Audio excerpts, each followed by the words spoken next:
दुसरा अधिक मास महात्म्य मलमासाची पुरुषोत्तमाची भेट. भगवान श्रीकृष्ण पांडवांना म्हणाले, हे पहा, तुमची ही वनवासातील दुःखे दूर व्हावीत आणि तुम्हाला तुमचे राजवैभव पुन्हा प्राप्त व्हावे म्हणून तुम्ही अधिक मासातील पुण्यकारक व्रते करावी. हा अधिक मास म्हणजे पुरुषोत्तम मास आहे. त्याची कथा थोडक्यात सांगतो ती ऐका. वर्षाचे 12 महिने असतात, पण दर 3 वर्षांनी एक महिना अधिक येतो. चांद्र वर्ष आणि सौर वर्ष यांचा मेळ बसवण्यासाठी शास्त्रकारांनी कालगणनेत हा 3 वर्षांनी एकदा येणारा 13वा महिना अधिक मानला आहे. या अधिक महिन्यात सूर्य संक्रांत नसते, म्हणून या 13व्या महिन्याला मलमास हे नाव दिले.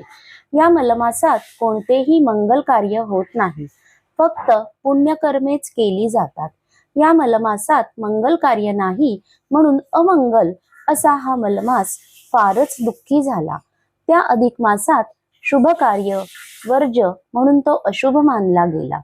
त्या मलमासाचे दुःख पाहून गरुडाला दया आली आणि त्याने भगवान विष्णूला शरण जाण्यास मलमासाला सांगितले. तो मलमास विष्णूला शरण गेला आणि म्हणाला, देवा, कालगणनेत मला शास्त्रकारांनी 3 वर्षात 13वा महिना म्हणून जी माझी घोर उपेक्षा केली आहे ती मला सहन होत नाही. मी अमंगल अशुभ असा मानला गेलो आहे, तर कृपा करून मला मंगल शुभ पवित्र असा करून माझ्यामुळे लोकांचे कल्याण होईल असा उपाय करा आणि मला धन्य करा. भगवान विष्णूंनी मलमासाचे हे दुःख जाणले आणि त्याला बरोबर घेऊन ते थेट गोलोकात श्री पुरुषोत्तमाकडे गेले. तेथे मुरलीधर श्रीकृष्ण प्रभू पुरुषोत्तमाच्या दिव्य स्वरूपात राहत होते. त्या गोलोकात रत्नखचित अशी अनेक मंदिरे असून त्यातील दिव्य ज्योतींच्या प्रकाशात किशोरवयातील श्यामसुंदर श्रीकृष्ण किरीट, कुंडल व वनमाला यांनी विभूषित असा शांतपणे बसलेला होता. त्या परमश्रेष्ठ पुरुषोत्तमापुढे श्री विष्णू मलमासाला घेऊन गेले. विष्णूने पुरुषोत्तमाला वंदन केले आणि मग मलमासालाही तसे वंदन करायला सांगितले. पण मलमास रडू लागला. मलमासाला तसे रडताना पाहून पुरुषोत्तमाने विचारले, वैकुंठाधिपते, हा कोण बरोबर आणला आहे? हा असा रडत का उभा आहे? अहो, आमच्या या गोलोकात असा कोणीही दुःखी कष्टी नाही. येथे सर्वांना आनंदच असतो. आमच्या प्रत्यक्ष भेटीत याला दुःखी पाहून आम्हाला आश्चर्यच वाटते. त्यावर श्री विष्णूंनी खुलासा केला, पुरुषोत्तमा, हा आहे मलमास.